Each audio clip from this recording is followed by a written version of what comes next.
internacional que vai ministrar uma palavra para a gente. Quase ninguém conhece, é um cara retraído, entendeu? Não, é tímido demais, entendeu? Contido. Mas vocês com o tempo vão conhecendo a figura. Pastor Juninho, por favor.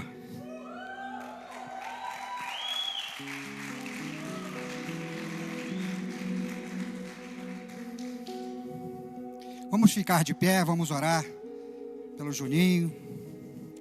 Pai, nós queremos te agradecer pela vida do teu filho, por tudo que o Senhor tem feito na vida dele e através da vida dele, pela família que o Senhor construiu com a sua esposa, seus filhos, por tudo, Pai, que o Senhor tem manifesto na vida dele, pela presença do teu Espírito, Pai, no coração do teu filho. Obrigado, Papai.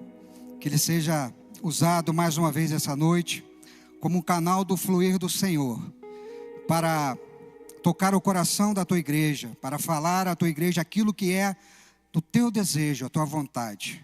Que ele seja usado com liberdade, que o céu esteja aberto e que acima de tudo o coração de cada um de nós esteja também aberto e ávido, Pai, por receber a tua palavra, para que dê frutos ao teu reino. No nome de Jesus, nós oramos por ele, oramos pela família dele, oramos pelos negócios dele, oramos, Pai, por tudo que o Senhor já entregou a ele, pelo ministério do Juninho, para que ele seja frutífero, aonde ele botar a planta dos pés, ele possa glorificar o teu nome, no nome de Jesus. Amém, igreja? Glória a Deus. Paz, igreja, amém?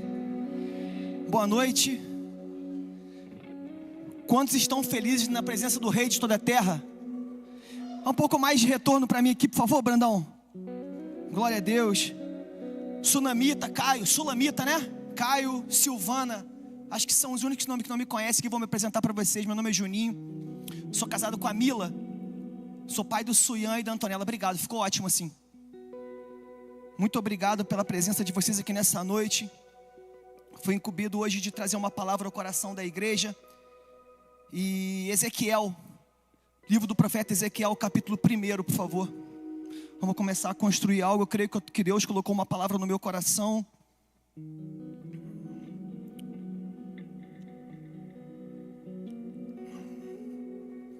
A gente vai ler do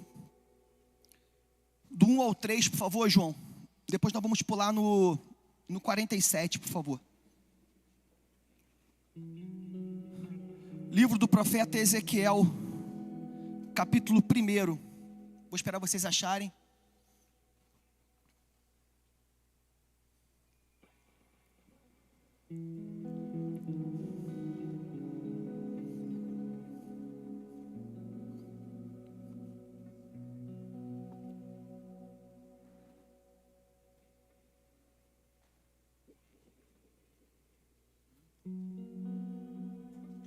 Aleluia. Quem achou, diga eu amo a Bíblia. Quem não achou, diga eu também amo. Amém? Vamos juntos, amém? Tá comigo, igreja? Eu tenho uma notícia para vocês. Dá tempo de vocês ir embora ainda. Mas se vocês não forem, vocês vão sair por essas portas comissionados a pregar a palavra de Jesus. E aonde vocês passarem, pessoas serão libertas, pessoas serão alcançadas pela palavra que vocês vão pegar aqui hoje. Eu tenho uma palavra de Deus para a vida de vocês, amém? Me permita virar de costas, nós vamos ler junto. Vocês que chegaram agora, qual o seu nome, amigo? Vocês que chegaram agora, qual é o seu nome? O seu nome, o seu nome. Hã? Lenice e Everson. E Everson, receba as palmas da igreja. Vocês são bem-vindos aqui, filho. É uma casa de paternidade, é o mesmo pai nosso, é o mesmo pai seu. Você faz parte dessa família, amém? Nós temos uma palavra de Deus para a vida de vocês aqui hoje. Amém? Ezequiel capítulo 1, me permita virar de costas. Eu vou ler do versículo 1 ao 3, João. Depois nós vamos pular lá no final, no 47, amém? O nome da mensagem, o chamado de Ezequiel. Repita comigo, 1, 2, 3 e... o chamado de Ezequiel, amém? No 30º ano, no 5º dia do 4º mês, estando eu entre os exilados junto ao rio Quebar, abriram-se os céus. Repita comigo no 3, abriram-se os céus, amém? 1, 2, 3 e eu tive visões de Deus. Foi no 5º ano do exílio do rei Joaquim, no 5º dia do 4º mês. A palavra do Senhor veio ao sacerdote Ezequiel, filho de Buzi, junto ao rio Quebar, na terra dos caldeus. Ali a mão do Senhor esteve sobre ele. Vamos lá no 47. Passa aí, barulho de Bíblia com papel, vamos lá? No 47, vamos? Isso, agora a gente vai ler até o versículo 11, por favor, João.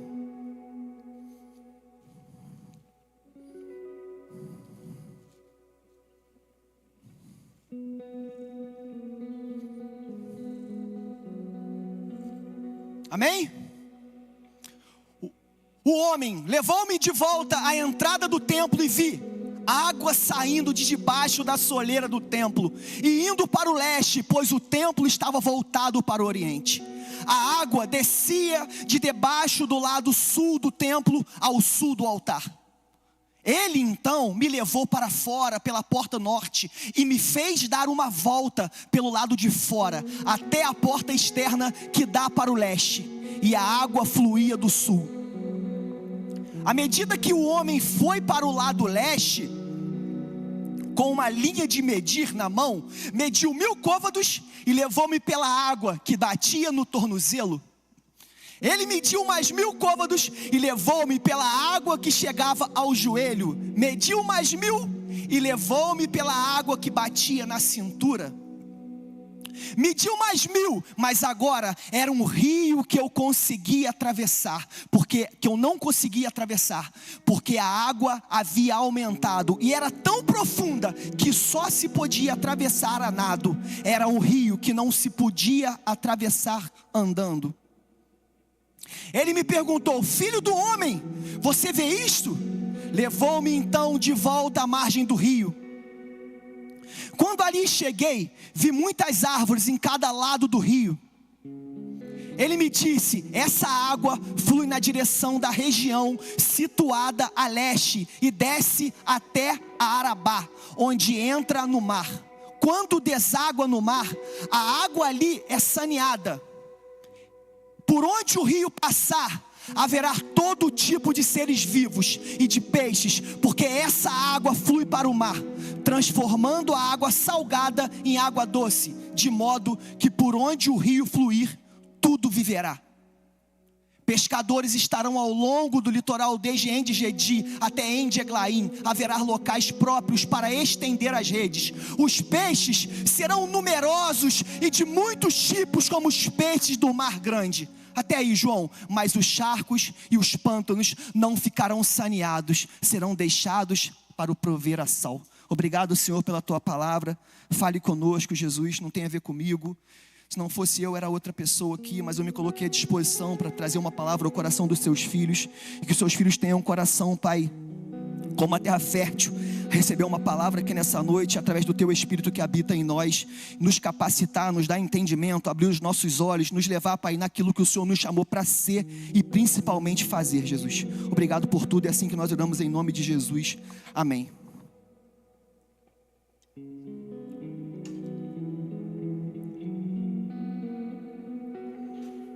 Livro do profeta Ezequiel. Eu gosto muito de explicar, né? Vocês como conhecem, então, explicar a mensagem. Então, eu quero começar a falar de Ezequiel. A gente vai falar da vida de Ezequiel. E o que acontece? A gente vai ver que dificilmente alguns profetas da Bíblia, Anderson, a gente consegue traçar parâmetros. Porque a gente tem poucas informações, Marcelo, entendeu? Então é difícil a gente chegar naquele profeta e a gente saber 100% aonde que ele está profetizando, Vitor, para quem ele está falando, como o livro do profeta Joel. A gente vai saber que Joel, Thomas, ele vai falar sobre que nos últimos tempos ele derramaria do Espírito sobre toda a carne. Mas nós não sabemos se Joel é um profeta pós-exílio, se ele é um profeta médio do exílio, ou se ele é um profeta que profetizou antes do exílio. Nós não temos essa informação do livro do profeta Joel. Nós temos poucas informações. Nós sabemos que Isaías, já no livro do profeta Isaías, já é um livro que a gente pode saber onde ele está profetizando. para quem ele está profetizando, pastor Giovanni. Por quê? Porque a gente sabe que Isaías, ele é um profeta messiânico, entendeu? Ele está anunciando a chegada de Cristo, e ele está falando sobre Jesus. Nós vamos achar várias vezes ali, ele falando sobre Jesus. Já no livro do profeta Daniel está na Babilônia. Fácil saber, acorda, Fernando, pelo amor de Deus, abre o olho. Entendeu? Então o que acontece? Ele está profetizando ali. Então a gente sabe onde ele está profetizando, Daniel. Já o livro do profeta Ezequiel, nós podemos traçar parâmetros dele. A começar, vamos lá, João, volta lá no versículo 1. Vai trazer uma informação importante sobre a vida de Ezequiel. Dizer que Ezequiel, no versículo 3, por favor, Fernando. Ou Fernando não, João. A palavra do Senhor veio ao sacerdote Ezequiel. Quer dizer, a primeira coisa que a gente vai entender, que Ezequiel, ele é sacerdote. Então o livro dele começa fazendo, Natan, uma alusão já dizendo o que ele é. Ezequiel é quem? Ezequiel é sacerdote. E Ezequiel, ele é filho de quem? Ele é filho de Buzi. Então Ezequiel, a gente vai saber aqui que ele é filho de Buzi. O que significa Buzi? É desprezado por Yahvé. Então ele nasce numa casa onde o pai dele, Eduardo, é desprezado por Yahvé. Então a gente sabe que os nomes eram dados de acordo, Roginho.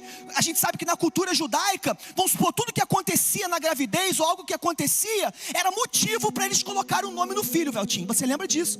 A gente vai lembrar quando Sara riu. Quem foi o filho dela do riso? Isaac. O nome de Isaac significa o quê?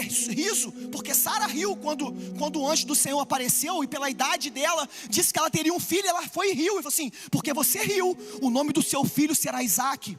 A gente vai ver com Jacó, o nome de Jacó não é enganador, é Iacove, é aquele que agarra. Ele nasce agarrado ao calcanhar de Esaú, ele sai agarrado no calcanhar de Esaú. Então o nome dele é Iacove, porque ele nasce agarrado no calcanhar de Esaú, porque Jacó é aquele que agarra. Está entendendo o que eu estou construindo aqui? Então a gente sabe que alguns personagens da Bíblia, quando foram nascer, tiveram nomes. Então Buzi, o pai de Ezequiel, quando ele foi nascer, alguma coisa ele foi desprezado. Os avós, talvez, de Ezequiel desprezaram o filho, ou nasceu num ambiente desprezado. Buzi nasceu num ambiente desprezado. O nome dele foi dado Buzi por causa disso. Mas quando o filho dele nasceu, o filho dele não foi desprezado, porque a palavra em Ezequiel vai dizer: Deus é a minha fortaleza. Então no ambiente onde o pai dele, Maiara, é desprezado, o que vai acontecer? Você pode ter sido desprezado, você pode ter nascido num lar desprezado, você pode ter nascido num lar onde você não foi amado, mas o evangelho é isso. O evangelho é a oportunidade de você ser para o próximo aquilo que não foram para você. Então no lar onde você foi desprezado, o pai de Ezequiel, Buzi, é assim: mesmo que eu vivi na pele o desprezo, o meu filho não vai ser desprezado. O meu filho vai ser aquele que Deus vai fortalecer ele. O meu filho não vai ser aquilo que eu fui. O meu filho, os meus filhos, eles vão mais longe do que eu. Então Ezequiel nasce nesse ambiente. Ezequiel tem uma palavra profética nesse ambiente. Ezequiel, mesmo que o pai dele passa por dificuldades, muitas das vezes desprezado por Yahvé, porque Deus não despreza ninguém, mas talvez o nome do menino foi dado pelo desprezo dos avós. Entendeu, Paloma, o que eu estou construindo aqui? Deixa eu beber mais 50 centavos aqui. Então ele nasce nesse ambiente, Felipe. Mas quando ele nasce nesse ambiente, o pai dele falou assim: ele poderia colocar que ele também foi desprezado, como Benoni nasceu e foi trocado por nome de Benjamim, o filho da minha dor, para Benjamim, o bem amado. Só que tem que ele não, Sidmar, quando ele vai nascer, o pai dele falou assim: o meu filho não. Eu fui desprezado, eu não tive pai, eu não tive mãe, eu não nasci num lar cristão, mas eu entendi que agora eu encontrei um grande Deus, que vai ser o Deus dos meus filhos, Franciel. Entendeu, Franciel? Então quando esse homem nasce, o pai dele vai dizer assim: o nome do meu filho vai ser Ezequiel. Deus fortalecerá ele, Rafael, aonde quer que ele esteja. Então aqui a gente tem uma informação importante. E a outra informação importante: Ezequiel, Eduardo, ele é filho de sacerdote. E a gente sabe que a linhagem sacerdotal, Caio, ela tinha que vir da linhagem da onde? Ela tinha que vir da linhagem de Levi, mas só poderia ser sacerdote que era da tribo de Arão, que era do tronco de Arão. Está entendendo o que eu estou falando? Entendeu, Sulamita, o que eu estou falando? O que era a linhagem sacerdotal? Tinha que nascer da família de Levi. Então os levitas poderiam ser, mas para ser sacerdote, tinha que ser do tronco de Arão. Então quando esse menino nasce, Rodolfo, esse menino só pode ser uma coisa: sacerdote. Diferente de hoje, você pode ter a profissão que você quiser.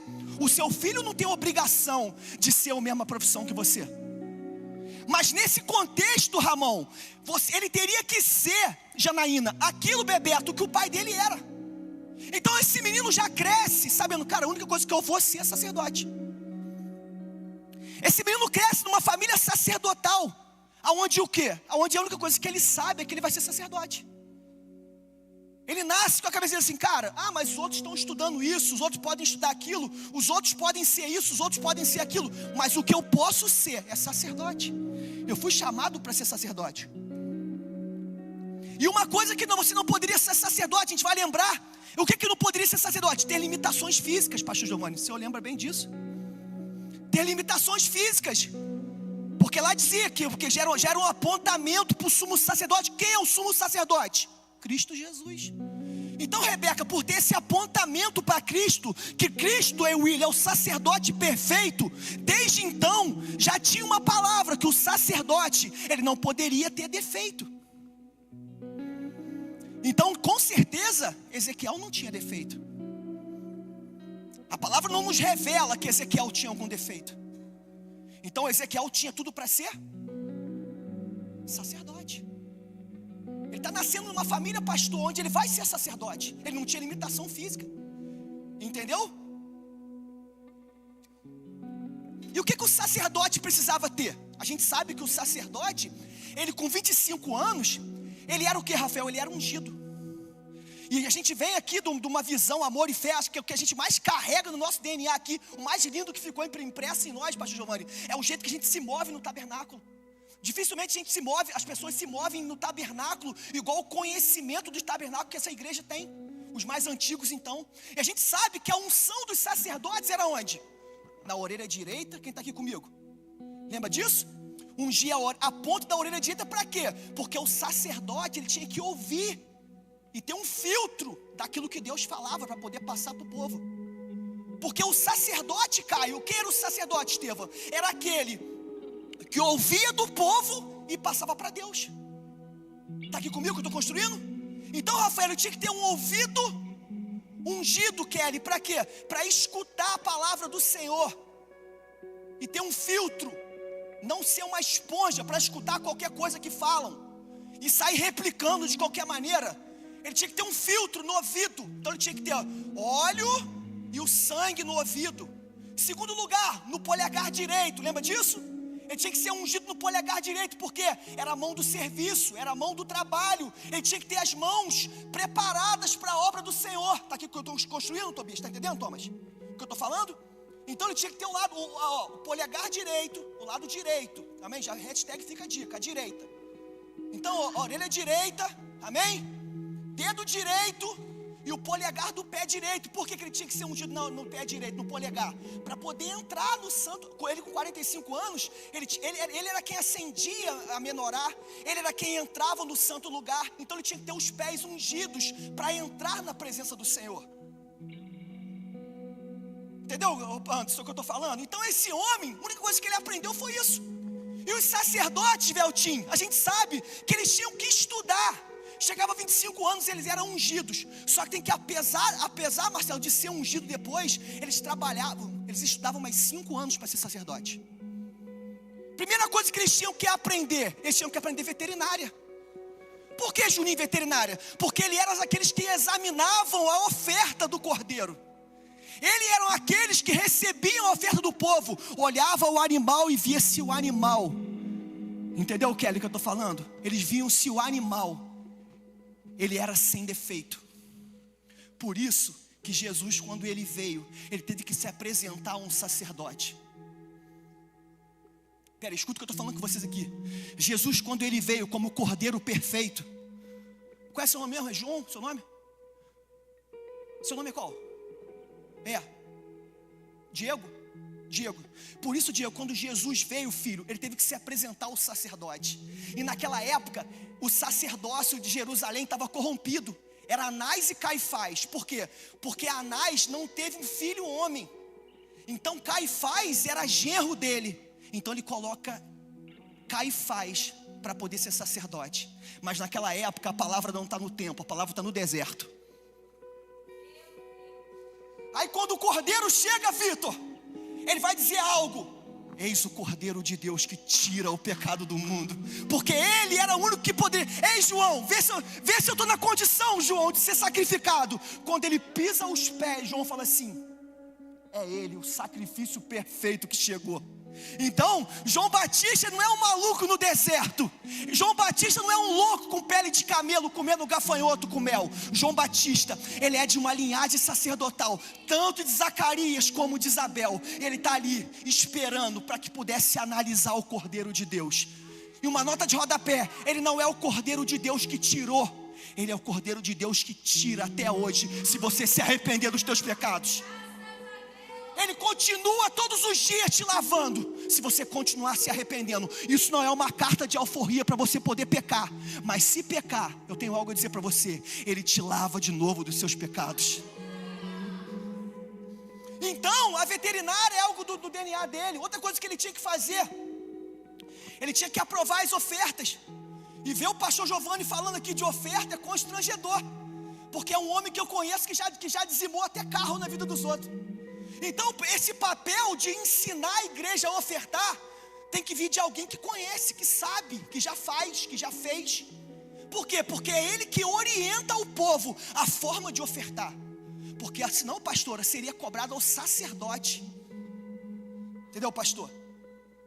Se a oferta fosse passada, Paloma, com defeito, quem seria cobrado não era quem ofertava, era quem estava ensinando a forma de ofertar. Entendeu? Sabe o que eu estou dizendo? Então ver o pastor Giovanni falar de oferta aqui, a gente tem que ficar quieto e ouvir e aprender.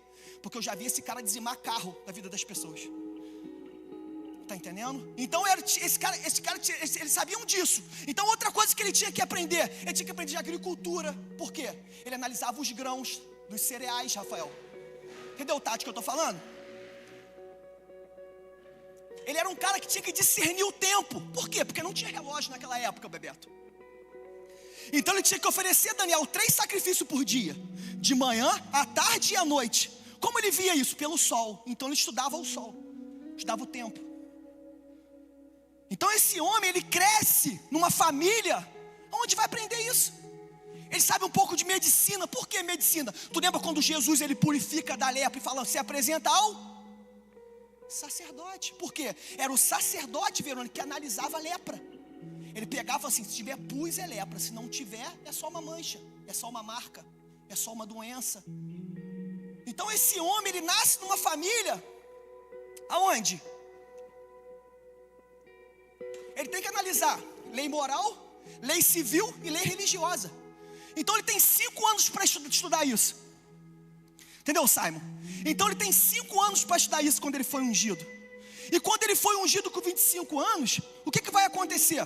Temos uma informação importante no texto.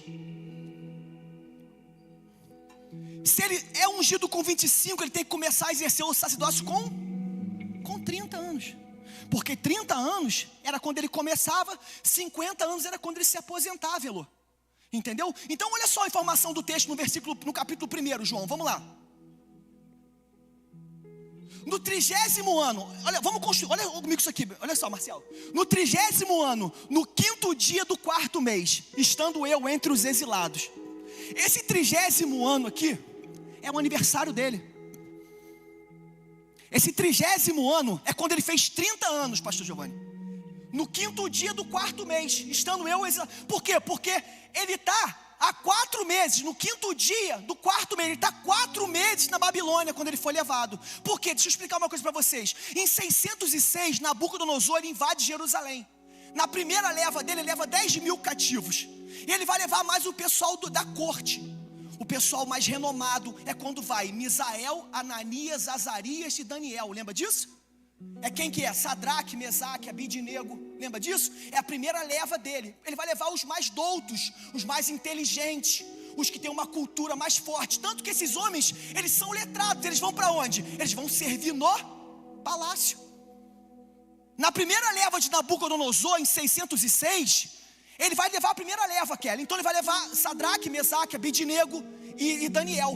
E esses homens, eles são letrados, eles sabem. O que você é formado, Daniel? Eu sou formado em astrologia, falo outras línguas. Pô, então você tem serventia no palácio. Por isso que Daniel, ele ganha o cargo, entendeu, Rodolfo? Dentro da Babilônia, ele começa a trabalhar dentro da Babilônia. Ele se torna o segundo homem mais importante da Babilônia. Só que tem que, quando em 596, 10 anos depois, quando Nabucodonosor volta na segunda leva, é quando ele leva o rei Joaquim e leva Ezequiel. Então o que está acontecendo aqui? Olha só. No 30º ano do 5º, tem 4 meses que ele está ali, Rafael. Estando eu entre os exilados junto ao Quebar, abriram-se os céus e eu tive visão. Então no 30º ano, ou seja, quando eu fiz 30 anos, que era para eu exercer tudo aquilo que eu fiz, que era para eu estar praticando tudo aquilo que eu fiz na minha vida, que era para eu estar exercendo o meu ministério, que era para eu estar no templo, eu estou na beira do rio amassando barro. Quando chega a minha hora de exercer tudo aquilo que eu estudei, tudo aquilo que eu aprendi, tudo aquilo que era para eu ser, em vez de eu estar onde eu queria estar, eu não estou no lugar onde eu queria estar. Eu estou amassando barro. E talvez eu estou pregando para gente aqui que dá uma olhada no espelho retrovisor da vida e fala assim: caramba, eu já fiz tanta coisa na minha vida. Já era para o meu casamento estar de tal forma, já era para os meus filhos estarem de tal forma, já era para a minha área financeira estar de tal forma, já era para os meus negócios estarem de tal forma, e até hoje ainda estou amassando barro. Eu estudei tanta coisa, pastora Denise, eu fiz tanta coisa na minha vida, eu dediquei meu tempo em tanta coisa. E talvez a gente fez alianças erradas nesse meio tempo. Nós casamos errado nesse meio tempo. Nós fizemos escolhas erradas nesse meio tempo. E tudo isso atrasou os planos nas nossas vidas. Mas mesmo isso assim, Veltinho, existem coisas que nós não fizemos. Mas a vida, ela é feita assim, Saninha. A vida, ela acontece as coisas. A gente talvez um exame de rotina. Vou fazer um exame, descobre um caroço. Ou você recebe uma notícia, você chega para trabalhar amanhã esperando um aumento e você é mandado embora. Porque a vida ela é feita assim. Acontece nas nossas vidas. Nós estamos sujeitos a acontecer qualquer coisa. E já era para ter acontecido tanta coisa, Juninho, mas eu olho para a minha vida até hoje, Juninho. Eu ainda continuo amassando barro. Mas eu tenho uma palavra de Deus para a sua vida hoje. Levanta sua mão que eu vou já liberar a primeira palavra. São nesses lugares de amassar barro que os céus são abertos sobre a tua vida. São nesses lugares que você olha, que você acha que não tem mais jeito. Eu tenho uma palavra para você. Eu nunca vi o céu abrir na Bíblia se não fosse em momento de dificuldade. Eu nunca vi o céu abrir na Bíblia em tempos de bonanças. Todas as vezes que o céu abriu na Bíblia foram para homens e mulheres em meio a dificuldades da vida. E Ezequiel, os céus vão abrir para ele ali. Abriu-se os céus e eu tive visões de Deus. Vamos lá agora.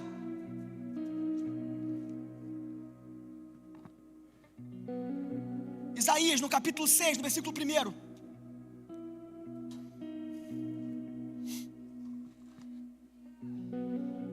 Existe um céu aberto sobre esse lugar aqui nessa noite. Existe um céu aberto para a sua vida aqui nessa noite hoje. Não importa a forma que você está vivendo, não importa aquilo que passou, não importa aquilo que você perdeu. Eu tenho algo a dizer para você. Ele está disposto a restaurar tudo hoje aqui. Ele está disposto a abrir os céus sobre a tua cabeça, sobre a tua vida, e te mostrar algo que você nunca viu. Escuta, na morte do rei Uzias, eu vi o Senhor assentado num trono, no alto exilado, e as abas das suas vestes em si o tempo. Ei, escuta uma coisa que eu vou falar para você. Existe um céu aberto em meio às dificuldades. No ano em que morreu o rei Uzias, ele olhou e não viu ninguém sentado no trono, mas o céu disse: no trono da terra não tem ninguém, mas no trono do céu ainda continua sentado. Ele disse algo: ei, para de olhar para o homem. O homem fez isso, o homem fez aquilo. Eu tenho uma coisa para te dizer. Esse homem pode ter feito o que fez. Essa mulher pode ter feito o que ela fez. Mas eu tenho algo a dizer para você. No ano em que morreu o rei Uzias, o Senhor estava assentado no alto e sublime trono. Sabe o que ele quer dizer aqui, Eduardo? Ele diz: ei, o rei da terra morreu, mas o rei do céu ainda continua. Você está entendendo o que eu estou pregando? Nada, nenhuma, sabe o que ele está dizendo aqui, Felipe? Nenhuma situação da terra movimenta o céu. É o céu que movimenta a terra. Nada acontece se não for da vontade dele, Fernando. Ele está dizendo o seguinte: ei, morreu o rei da terra, e vão morrer reis, e vão morrer pessoas, e vai perder emprego, e vai chegar emprego, e pessoas que não querem estar vão embora, mas as que querem vão permanecer, e pessoas que forem embora, eu não vou chorar. Por quê? Porque o rei ainda continua assentado no trono. Existe um céu aberto nessa noite aqui para você. E você veio aqui para receber essa palavra. Um dia duvidaram do ministério dele e falaram: esse aí é o filho de José, esse aí é o filho da Maria. Mas esse aí é aquele menino que nasceu em Nazaré, ninguém dá nada por ele. Mas de repente o céu abriu e deu testemunho a respeito dele, dizendo: eis o meu filho, em quem eu tenho muito prazer. Podem duvidar da sua vida, Thalita. Pode achar que você não é nada, mas o que importa é a palavra dele a teu respeito. Podem dizer para você: Felipe, menino, não interessa o que as pessoas dizem. De repente existem pessoas que têm uma palavra sucesso escrita na testa, mas existem outras que têm uma palavra sucesso escrita na cabeça. E essa tem toda a diferença, porque o sucesso na testa todo mundo aqui da terra vê, mas o sucesso escrito aqui somente ele contempla. Tem alguém entendendo o que eu estou falando aqui nessa noite? Existe um céu aberto sobre aqueles que duvidaram do teu testemunho. Existe um céu aberto de testemunho sobre a tua vida, sabendo quem é você, que não importa o que dizem, mas sabem quem é você. O mais importante é ele saber quem é você. Vamos lá, Atos 7, outros céus abertos. Atos 7, no 54. Vamos, João!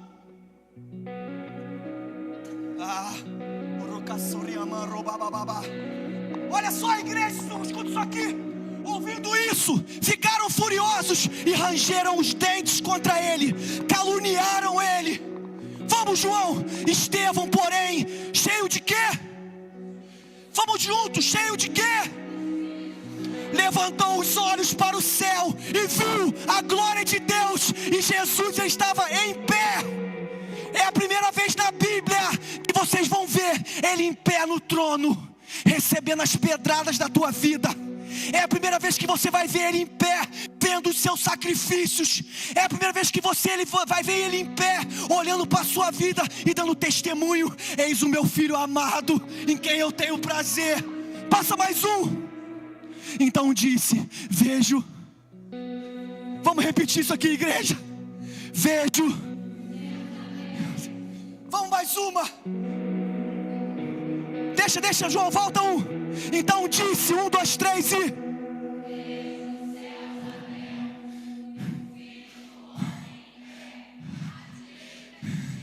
Existe um céu aberto em meio às tuas acusações. Existe um céu aberto em meio às tuas pedradas. Existe um céu aberto em meio às suas calúnias.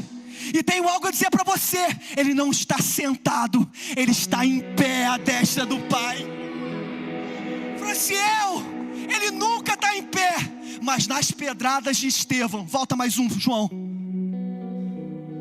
Levantou os olhos para o céu e viu a glória de Deus. Ele estava como? Em pé, à direita de Deus. Ele fez questão de ficar de pé para receber o filho dele levando pedrada. Ele fez questão de ver o filho dele sofrendo calúnia, mas dizendo algo que ele disse na cruz: perdoa eles, Pai, porque eles não sabem aquilo que eles estão fazendo. Perdoa eles, Pai, porque eles não sabem quem eu sou, mas o Senhor dá testemunho ao meu respeito. Existe um céu aberto sobre esse lugar. Apocalipse capítulo 4. Vamos lá, João. Exilaram ele, Domiciano, segundo Nero, exilou ele na ilha da morte, a ilha de Patmos, no mar Egeu, jogaram ele para morrer. E olha só, pastora Denise, depois dessas coisas, olhei e eis que diante de mim havia o quê? Sobe para cá, João! Sobe para cá, João! E a voz voz que eu tinha ouvido falar comigo no princípio, como de trombeta disse: 1, 2, 3, vamos igreja, suba para cá e mostrarei a você o que deve acontecer depois dessas coisas. Ah, meu Deus, está entendendo o que eu estou falando? Sai da terra, sai daqui e vai para o céu. Tem uma porta aberta para você aqui nessa noite. Ah, João, mas me botaram lá para eu morrer, me esqueceram. Ei, João, sobe para cá, João. Vem a mim, como é que é, Thalita? Vem a mim, vem a mim. E sobrecarregado, vem a mim, vem a mim, vem. Ah, meu Deus, João, Bebeto, o que ele está falando aqui, Bebeto? Sobe para cá, filho. Te exilaram para você morrer, mas eu tenho algo a dizer para você: você não vai morrer, porque existe uma porta aberta para você aqui nessa noite. Meu Deus do céu, fecha os teus olhos, curva a sua cabeça. Eu quero orar pela sua vida. Nós queremos entrar por essa porta, Senhor. Nós queremos, Jesus, que o Senhor está em nossos caminhos. Nós queremos, Pai, que o Senhor está no controle de todas as coisas. Nós entraremos por essas portas hoje, Jesus, independente das pedradas, independente das calúnias, independente das incertezas, independente das caldeiras de óleo que nos jogam, das calúnias que nos jogam. Ai, meu Deus, nós queremos estar, Senhor, onde o Senhor esteja. Um dia jogaram o João na caldeira de óleo fervendo, só que tem que esquecer o algo. Colocaram ele no ambiente dele, porque ele já tinha óleo na vida dele. E quem tem óleo não morre queimado. Quem tem óleo, quem tem azeite não morre queimado. Vamos lá, no versículo 4. Ele teve uma visão. Após ele ver o céu aberto, o que foi que ele viu?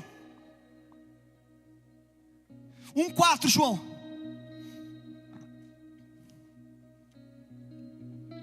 Quem está entendendo o que eu estou falando aqui nessa noite? Quem está entendendo o que eu estou falando aqui nessa noite? Eu tenho uma palavra profética para a sua vida aqui hoje. Eu tenho algo a dizer para você. Você não vai sair daqui da mesma forma que você chegou.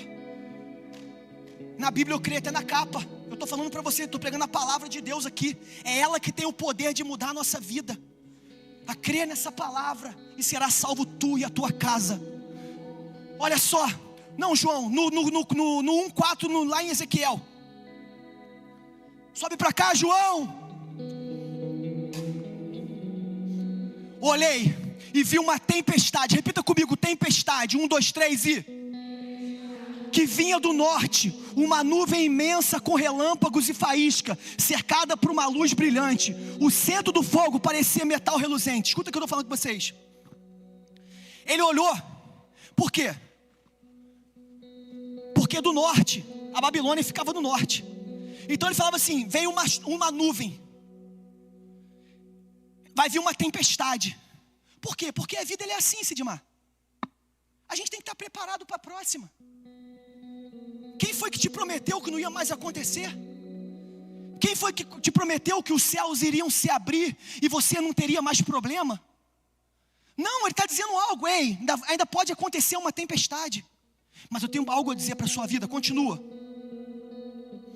Em meio do fogo havia algo semelhante a 4 seres viventes, cuja aparência e forma eram humanas. Olha quem estava na tempestade, gente. Cada um deles, porém, tinham 4 rostos e 4 asas. As suas pernas eram retas e os seus pés eram como os cascos das patas de um bezerro, e reluziam como bronze polido. Debaixo das suas asas, nos 4 lados, eles tinham mãos humanas. Os 4 tinham rostos e asas. As asas tocavam uma nas outras quando se moviam, andavam para frente e não se viravam. Quando a aparência dos seus rostos, todos os 4 tinham rosto de homem. Olha o que ele tinha. Número 1, ele tinha o rosto de homem. Por quê? Porque era uma alusão do Evangelho. Está aqui comigo? O rosto de homem fala da face de Lucas, do Evangelho. Ele escreveu ao Filho do Homem. Amém? Depois o rosto de leão. Por quê? Porque é o Evangelho de Mateus. Olha Jesus aparecendo aqui no meio da tempestade. E do lado esquerdo o rosto de boi. Por quê? É o rosto de Marcos. Porque boi era o servo. E depois, o rosto de águia, porque é o evangelho de João. Então ele está dizendo algo: ei, vai vir a tempestade, mas eu estarei em meio à sua tempestade. Ele está dizendo algo aqui para a sua vida hoje. Pode vir a tempestade, mas não dá glória para Satanás, nem na época da tempestade. Chega de falar, o inimigo está furioso, é o inimigo na minha vida. Não é o inimigo, essa tempestade é ele na sua tempestade. Essa tempestade não é para te matar, essa tempestade é para te lavar. Essa tempestade é para te capacitar. Essa tempestade é para poder encher os teus lagares. Essa tempestade é para te colocar no barco de volta. Essa tempestade pode balançar o teu barco, mas ele não vai afundar o teu barco. Por quê? Porque ele estará em meio à tempestade contigo. E sabe o que ele diz na tempestade? Ei Pedro, sai do barco e vem sobre as águas, Pedro. Por quê? Porque eu sou a tempestade. Eu estou na tempestade, eu governo a tempestade. E sabe o que ele viu lá no 15, no 17? Coloca lá, João.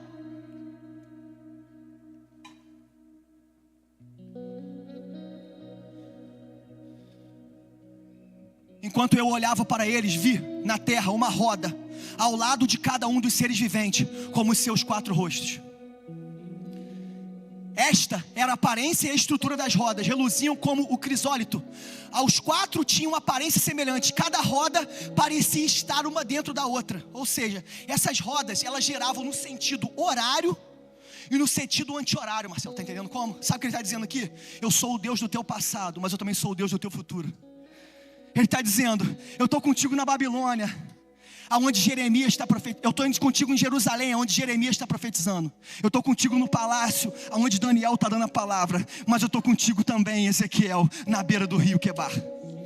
Eu estou contigo no passado, eu estou contigo no futuro. Eu estou contigo aonde você estiver, porque eu sou onipresente, eu sou onipotente e eu sou onisciente. Nada foge dos meus olhos, e eu estou contigo nessa tempestade, e nada foge dos meus olhos. Depois ele continua, lá no 1:28. Quando eu li isso aqui hoje, eu falei, pô, isso aqui é sensacional. Eu li isso aqui hoje, eu falei, pô, isso aqui é coisa linda, Thalita. Porque olha só o que ele vai dizer. Ele vai dizer, com a aparência do arco-íris, entre as nuvens, em um dia chuvoso, assim era o resplendor ao seu redor. Ou seja, pastor Giovanni, Noé, lá em Gênesis, ele viu o arco-íris depois da tempestade. João em Apocalipse viu o arco-íris antes da tempestade. Mas só que tem que Ezequiel está vendo o arco-íris durante a tempestade. Ô Vitor, sabe o que ele está dizendo? Eu ainda continuo tendo aliança contigo em meio a essa tempestade. Porque ver o arco-íris depois que passa o problema é fácil. Acreditar na palavra antes de acontecer é fácil. Agora eu quero ver você sair daqui com essa palavra no teu espírito, vivendo o que você está vivendo. Eu quero ver você mesmo tendo o seu problema que você tiver, pegando essa palavra assim, não interessa, eu peguei uma palavra lá ontem e ela vai se cumprir na minha vida. Isso é ver, Márcia, o arco-íris em meio à tempestade. A minha família vai ser restaurada, o meu casamento vai ser restaurado, a minha casa vai servir ao Senhor. Mas meu filho ainda não interessa, mas eu tenho uma palavra que um dia eu peguei no momento da tempestade, porque o arco-íris brilhou para a minha vida durante a tempestade. E essa palavra, pastora, para poder pregar durante a tempestade, quando você abre a porta do armário, não tem nada para comer, Marcelo, olha, e você tem uma palavra que não vai faltar nada nos seus lagares, e você olha na despensa, não tem o que você comer, é difícil você pegar esse arco-íris durante a tempestade. Sim ou não, Verônica? Você abrir a geladeira, Verônica, não ter o Danone das crianças, só ter água na geladeira? Fala comigo. É difícil, ou sim ou não, pegar essa tempestade, pegar esse arco-íris? É difícil, Bebeto? Quando você olha para trás, Bebeto, não tem nada, e você vê o arco-íris durante a tempestade, e o seu casamento está balançando, e você está com a ponta da unha na unha da sua esposa assim, ó. E você está vendo aquela tempestade, e você olha para o arco-íris, dizendo assim, ei filho, continua firme aí, porque eu tenho uma palavra para você.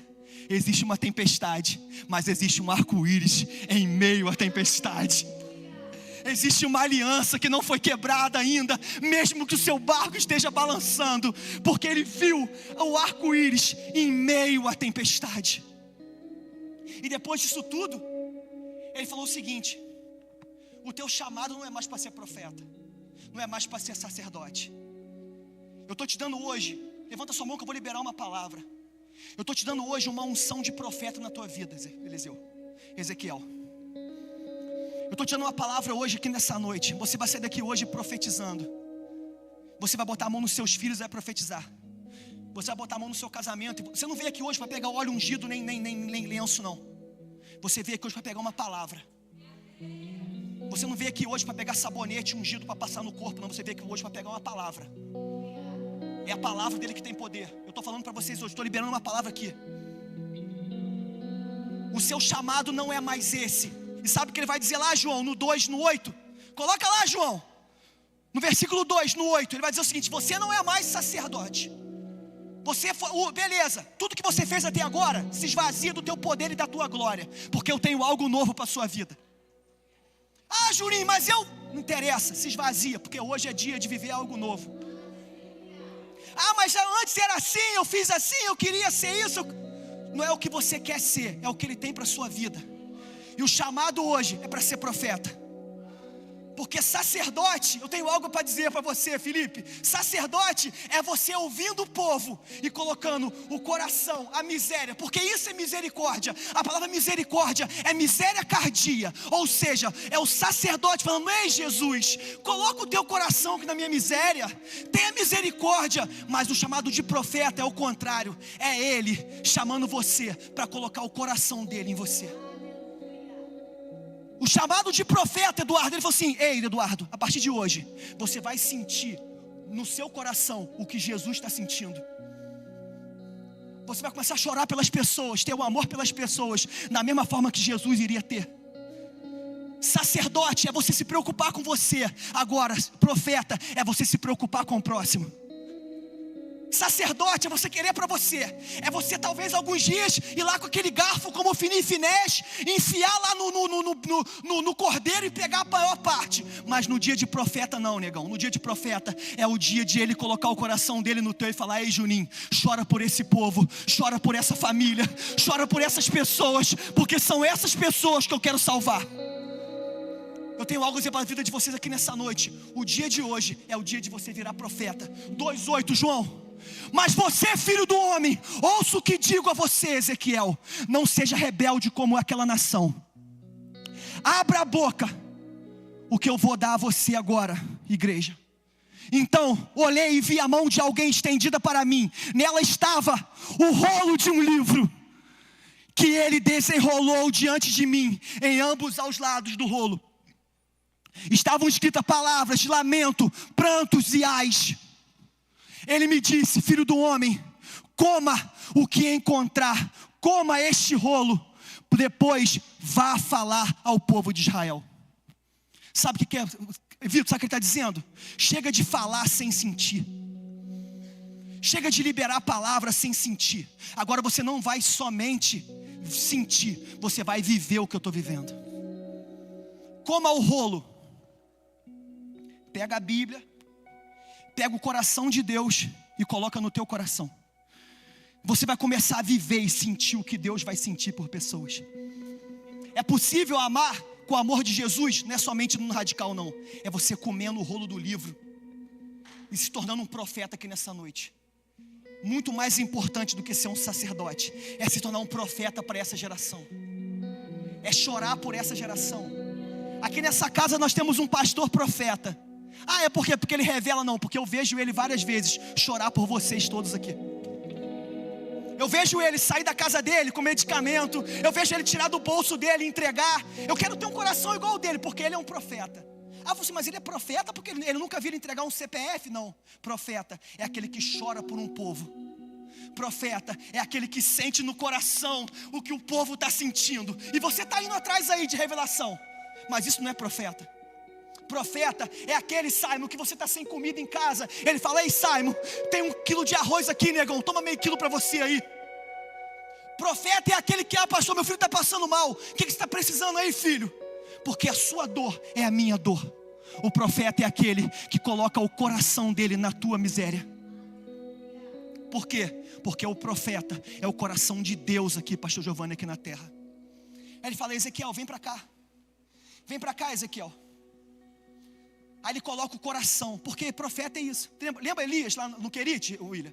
Fala do Elias, eu lembro do Elias, eu lembro do William. O Elias falou assim: não vai chover. Aí você acha que para Elias vai ter água? Não, Elias corre para o Querite. E o que acontece no Querite, William? A água seca. Oséias, você vai mostrar para esse povo o que eu estou sentindo. Casa com uma prostituta. Aí, pastor, Oséias vai casar com uma prostituta. Sabe por quê, pastora? Porque o povo está corrompido com outros ídolos. Aí Oséias vai casar com... Aí eu não vejo Oséias revelar CPF. Aí eu não vejo Oséias com palavra de conhecimento. Sabe o que eu vejo Oséias? Chorando por aquilo que Deus está chorando. Qual é o seu nome, a sua esposa, Thomas? Qual é o nome dela? Jennifer. Entendeu, Jennifer, o que eu estou falando? Isso é um profeta. O profeta não é aquele que revela. O profeta é aquele que chora pela igreja. Ei, Oséias, está vendo o que o povo está fazendo? Casa com uma prostituta, para o meu povo saber que tem profeta em Israel. Aí ele começa a fazer isso com quem? Com Eliseu. Aí a primeira coisa que Eliseu vai dizer, lá no 4, no 1, coloca lá, João.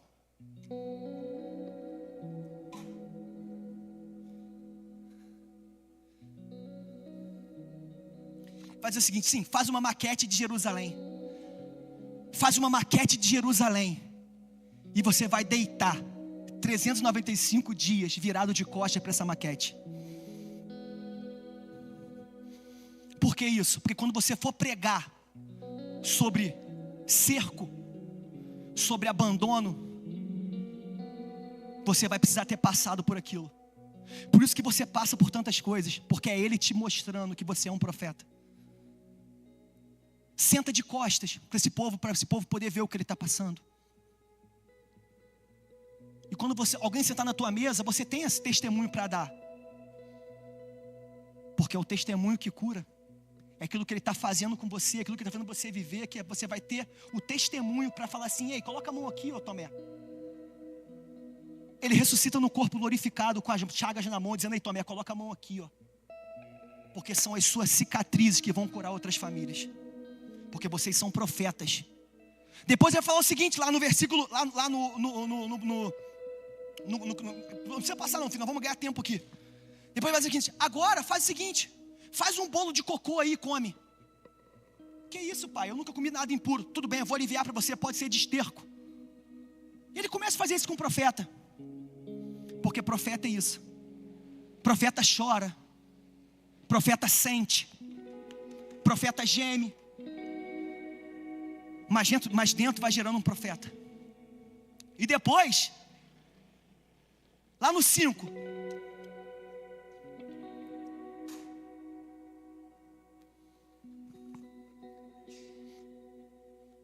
no 5, 1, vai fazer o seguinte: passa. Agora, filho do homem, apanha uma espada afiada e use-a como navalha de barbeiro para rapar a cabeça e a barba. Depois tome uma balança de pesos e reparta o cabelo.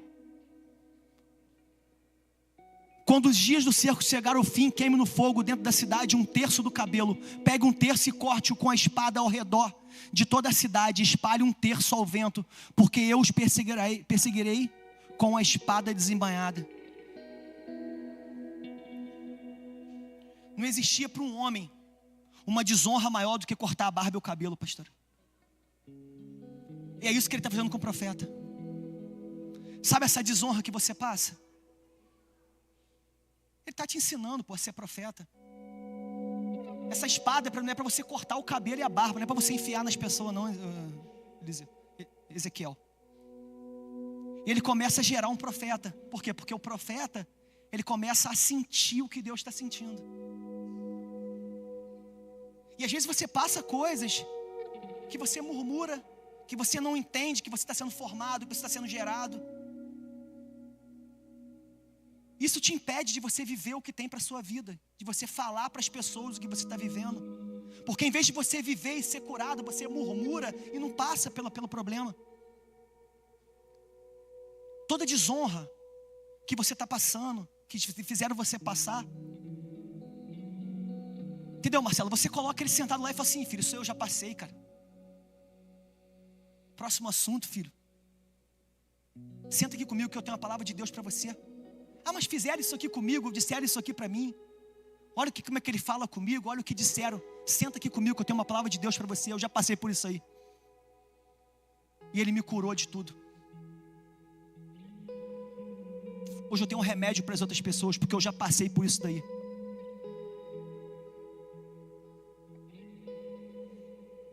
Depois ele faz um buraco no muro, sai fugido, e começa a pegar Ezequiel, e fala assim: senta e chora. Isso aqui é lindo. Ele falou: senta, chora e suspira. Sabe o que ele está falando isso aqui? Ele falou: N, senta, chora e suspira. Mas não vai para as redes sociais, não fere as pessoas. Vive o que ele te chamou para viver. Senta, chora e suspira. E depois você profetiza.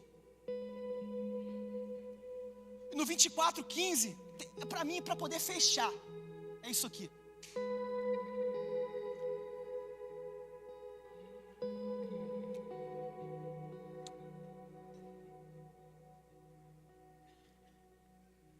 Esta palavra do Senhor veio a mim: filho do homem, como único golpe estou para tirar de você.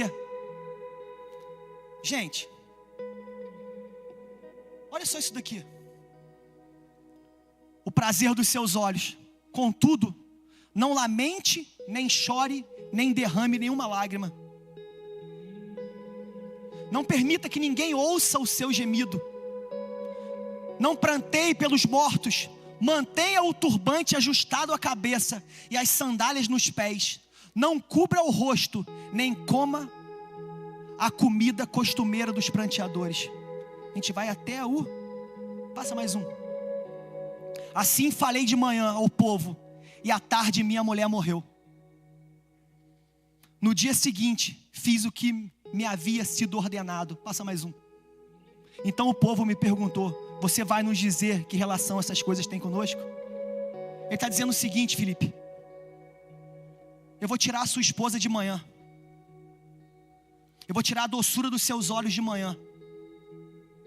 E à tarde, com o mesmo terno que você enterrou a sua esposa, você vai poder pregar no culto. Tem dia que você vai precisar de um abraço, mas você vai ter que dar um abraço em alguém. Tem dia, Verônica, que você vai enterrar tua mãe ali, e à tarde vai ter célula. Tem dia que o pastor vai enterrar o pai dele ali, ó, e no outro dia ele vai ter que estar aqui de manhã para poder fazer um gabinete. Vai ter dia que eu vou enterrar minha mãe ali, e à noite vou ter que fazer o louvor aqui.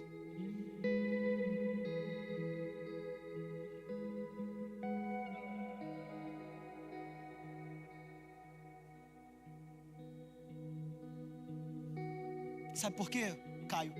Porque a nossa consciência é consciência de eternidade, filho. Vai acontecer, filho. Vai ter dia que tudo que você vai precisar é de um abraço, e alguém vai ligar para você chorando. E aquele abraço que você está precisando, talvez vai estar nessa pessoa que está precisando.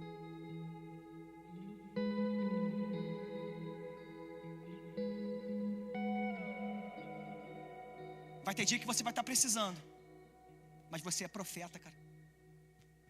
E a doçura dos olhos que tiraram de você vai ser a doçura dos olhos que você vai ter que colocar nos olhos dos outros. Talvez, Franciel, conjecturando aqui, o amargo dos nossos lábios será a doçura dos olhos dos outros. E a gente vai ter que estar preparado para isso, cara. Sabe por quê? Nós conhecemos Ele, e nós lemos a palavra, e nós somos o povo do livro que já conhece o final. Aí ficou difícil pra gente, cara. Vamos perder, pastor Giovanni, mas vamos cair atirando. Vai ser difícil, Charlie? Vai ser difícil, irmão.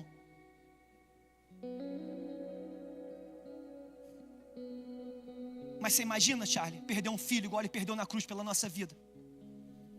Você imagina, coube ao Pai moê-lo na cruz pela tua vida? Coube ao pai não respeitar nenhum momento de trucidez contra ele. Coube ao pai não se meter no martírio dele. E se ele não poupou nem o filho, você acha que ele vai poupar a gente? Mas a gente está preparado para isso, Rafael. Que tire a doçura dos nossos olhos, mas que não tire Jesus da nossa vida. Que a gente perca tudo. Que a gente perca tudo. Que a gente perca a nossa casa, que a gente perca tudo, mas que a gente não perca a presença de Cristo. Eu vou tirar a doçura dos seus olhos, Ezequiel, de manhã, mas à tarde. De manhã você vai brigar com o teu marido, Ezequiel, e você vai ter quase separado. Mas chegar à noite, você vai ter que estar lá no discipulado, para poder discipular outra família. Você vai estar sem dinheiro, Ezequiel, para comer, Ezequiel, no dia. Mas à noite você vai ter que chegar lá na igreja e pregar que Ele é a prosperidade do povo. Porque você foi chamado, Humberto, para isso. Um dia eu entrei na sua casa, Bebeto. Me permita, pelo amor de Deus, cara. Irmão, eu fui lá na sua casa e eu saí de lá chorando em prantos. Eu fui ministrado pela tua vida de uma tal forma que eu entrei na sua casa e eu lembrei eu escrevi essa mensagem que eu lembrei de você, irmão. Num dia que você saiu de casa sem nada, que a enchente levou tudo da sua casa, e que você saiu de dentro de casa, e hoje você pode colocar as pessoas sentadas lá na sua casa, igual você me colocou, e falar assim: ei, um dia eu perdi tudo, mas eu só não perdi a presença dEle. Um dia eu perdi tudo, eu fui embora sem nada, mas hoje eu estou aqui sentado na mesa e Ele está aqui sentado comigo. Porque a promessa dele não era: eu vou ir aqui na igreja que eu vou te dar uma chave de carro. Vem aqui na igreja que eu vou recuperar os teus bens. A palavra dele era o seguinte: ei, eu estarei contigo todos os dias da tua vida. Ah, o Senhor é meu pastor e nada me faltará. Vai faltar comida, vai faltar. Vai faltar a luz para pagar o dinheiro para pagar a luz, vai faltar. Vai faltar o dinheiro para pagar água, vai faltar, mas não vai faltar a presença dEle. Ei, Ezequiel, eu vou tirar de você a doçura dos seus olhos, mas eu ainda continuarei contigo todos os dias da tua vida.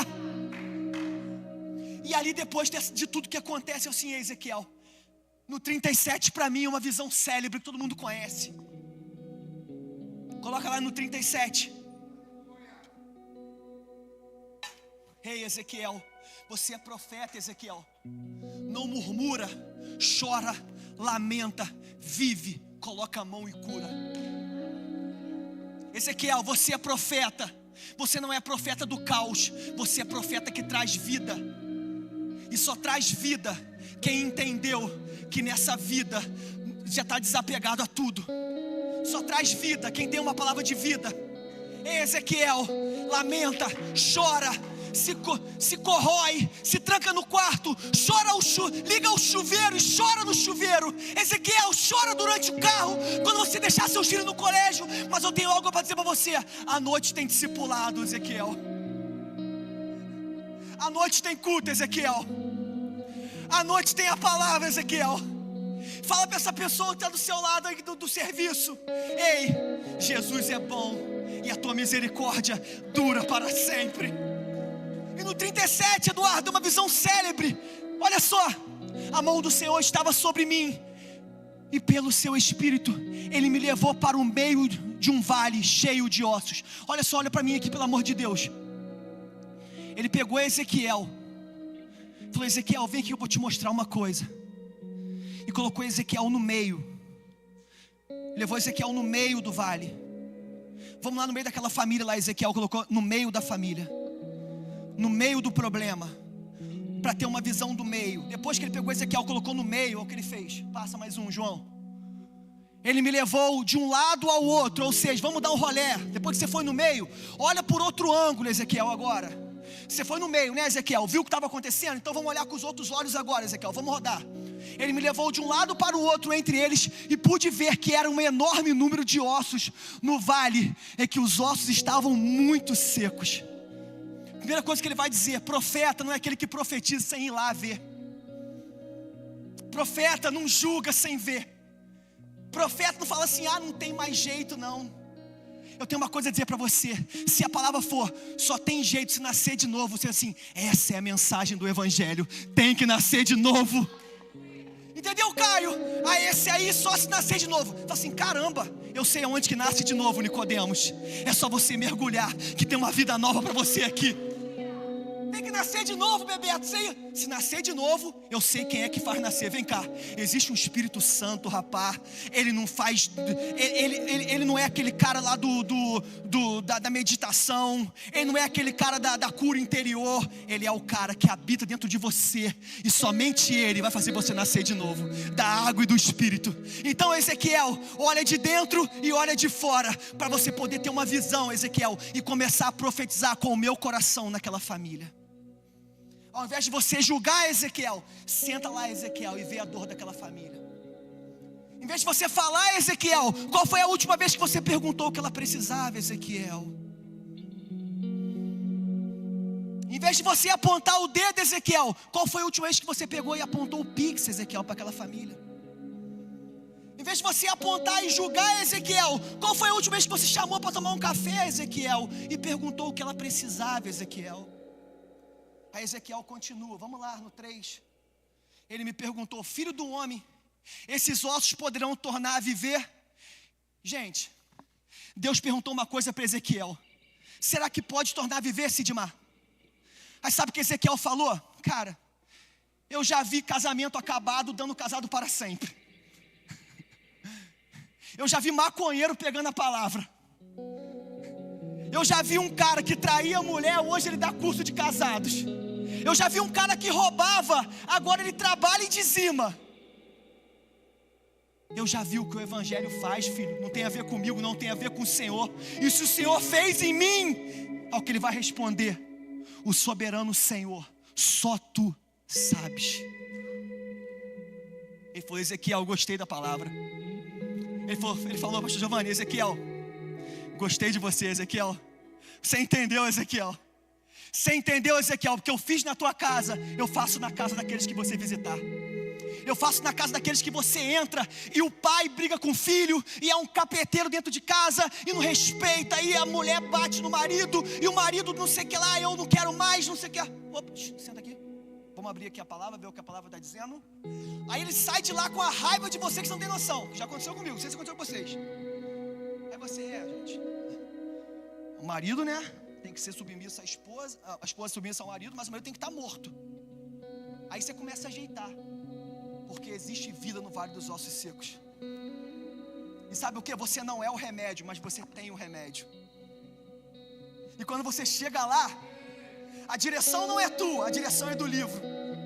O livro que ensina a fritar um ovo, a governar a nação, foi o livro que nós abrimos e lemos. Porque quem estava aqui na quarta-feira, o que é a reforma protestante? É um homem que abriu a Bíblia. E nós somos reformadores de família. Nós somos reformadores de ministérios. Nós somos reformadores de pessoas. Porque nós abrimos o livro e sabemos que o livro da lei foi achado na nossa casa.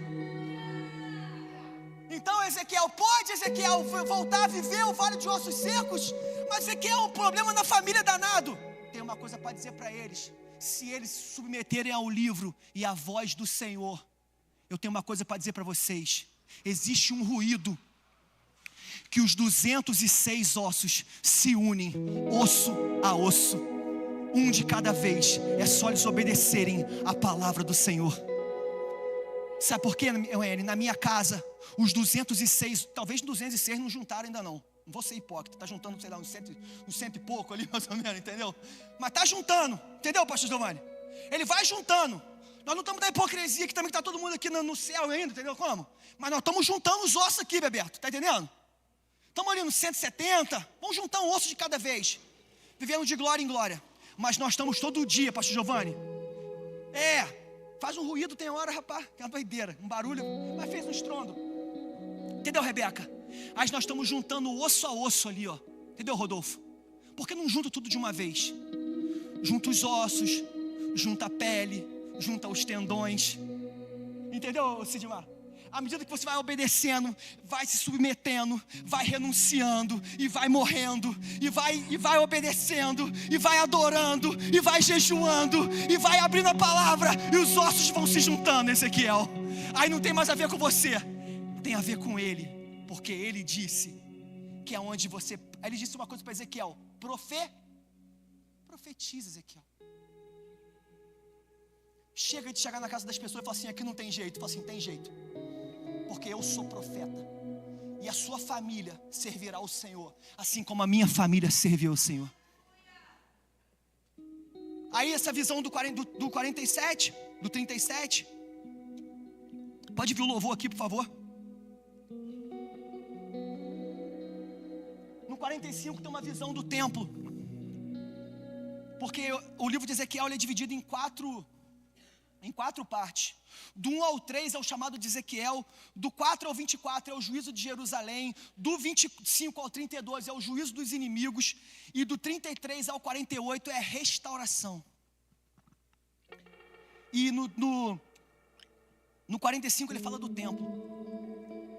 Esse templo é uma alusão do templo da Nova Jerusalém. Cadê a Silvia, Bebeto? Tá bem?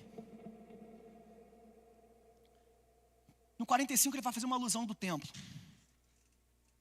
que media 2.400 de altura, de largura, de profundidade. Ele faz uma alusão do templo. Esse templo não é o templo de Senaqueribe, que Senaqueribe restaurou ele. Esse templo não é o templo de Salomão. Esse templo não é o templo que Herodes, ele repaginou ele. Esse templo, ele é uma alusão ao templo celestial, pastor Giovanni. Ele vai dizer que debaixo desse templo saiu uma água. Porque numa casa que tem restauração, essa água não para de jorrar nunca. E no 47 ele vai dizer algo tremendo para mim.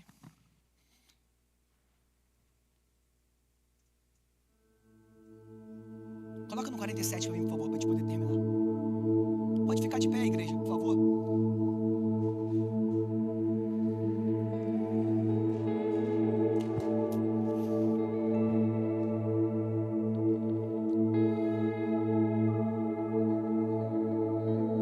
Dizer algo para a sua vida, escuta o que eu estou falando para você.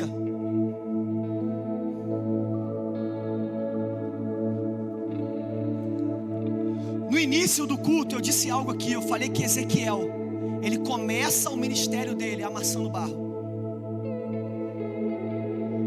Eu falei que no versículo 1, Natan, Ezequiel tinha tudo para ser tudo. Ele tinha tudo para viver os sonhos, ele tinha tudo para ser quem ele queria. Ele tinha tudo para ser quem ele estudou. Ele tinha tudo para poder viver os próprios planos da vida dele. E eu disse para você que talvez não era o que Deus tinha para a vida dele. Porque existe uma diferença entre propósito e projeto. Está aqui comigo? Tenho algo a dizer para você. Os seus projetos talvez não são os propósitos dele. Então hoje é dia de você começar a viver o teu propósito. Aquilo que você foi chamado para poder viver. Talvez os teus projetos hoje aqui, ele vai abrir os seus olhos para que os seus projetos possam se tornar propósito. Quando isso, Juninho? É quando você coloca o coração dele nos seus projetos. É quando você para de orar: ei, pai, olha por mim, pai, olha o que eu estou precisando, e começa a dizer o seguinte para ele: pai, o que o Senhor está precisando de mim? Pai, que os meus projetos possam se tornar os seus propósitos. Que as minhas coisas sejam para a glória do teu nome. Que a minha vida financeira seja para a glória do teu nome. Que a minha faculdade seja para a glória do teu nome. Que o meu trabalho seja para a glória do teu nome. E no 47 saía um rio de águas vivas. E o que eu acho lindo é que no início ele está à beira do rio, mas depois, no final do livro, ele está dentro do rio. E por onde esse rio passava, pessoas eram curadas e pessoas eram libertas. Ao redor desse rio, as plantas eram vivas, as casas eram restauradas. Pessoas ao redor, só de ouvir o louvor na casa dele, iam bater na porta dele e dizer: ei, eu quero o seu Deus. Pessoas, por ver a forma que ele tratava a esposa dentro de casa, falavam assim: ei, eu quero conhecer conhecer esse Deus seu aí, porque a forma que você trata a tua esposa, a forma que você trata o teu marido, eu quero ir lá nessa casa aí, porque eu quero viver isso aí que você está vivendo. Eu não vejo a tua prosperidade financeira não, mas eu vejo que na tua casa não falta nada, principalmente a presença dele. Eu quero conhecer a tua fé, porque ontem você perdeu a tua mãe, e eu vi você chorar no caixão, mas eu vi à noite você sair com a Bíblia debaixo do braço. Eu vi, talvez você perdeu o teu emprego, e você no outro dia, você estava com a Bíblia debaixo do braço, indo para a casa do Senhor adorar Ele. Esse rio é um rio de águas vivas, e se esse rio, ele traz vida ao quem está ao redor, você imagina quem está dentro do rio.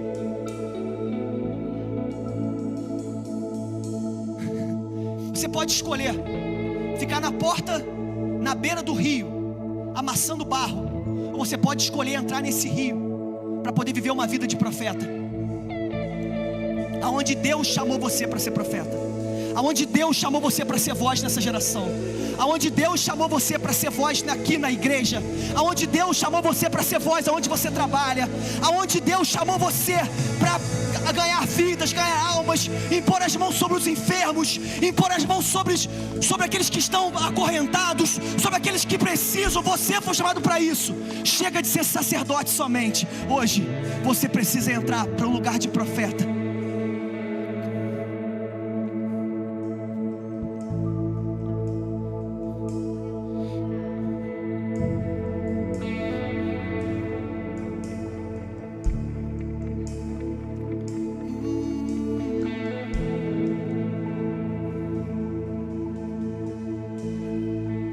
Pelos méritos da cruz, pelo novo e vivo caminho, o sangue de Jesus, sob os termos da nova aliança, sem duvidar,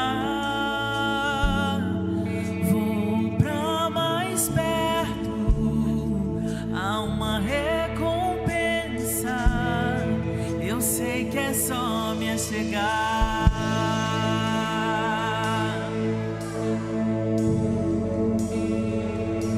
E eu posso ouvir a sua voz me chamando pra mais perto. Eu posso ouvir tua doce voz que ainda me diz: vem a mim, vem, vem a mim, vem. Você que está cansado e sobrecarregado, vem, vem a mim, vem, vem a mim, vem. Você que está cansado e sobrecarregado, vem, vem a mim, vem, vem a mim, vem. Você que está cansado e sobrecarregado, vem, vem a mim, vem, vem a mim, vem. Eu te darei descanso. Escuta algo, igreja. Vem a mim, você que está cansado e sobrecarregado. Existe uma água que flui do rio, que hoje você vai deixar de amassar barro na beira do rio Quebar. Tem um rio que sai daqui do trono. Quero convidar você para vir aqui na frente. Eu quero orar pela tua vida. Recebe essa palavra do Senhor. Sai do teu lugar e vem aqui na frente, que eu quero orar pela sua vida. Vem. Não fica com vergonha não, vem aqui, vem. Existe um rio. Vem ser curado por esse rio, vem. Vem, Ezequiel, existe um rio aqui para te curar. Existe um rio que flui, que te alcança, que te lava, que te limpa. Sai do teu lugar e vem aqui, Ezequiel. Existe algo novo para a sua vida, Ezequiel. Existe um tempo novo para a sua vida, Ezequiel.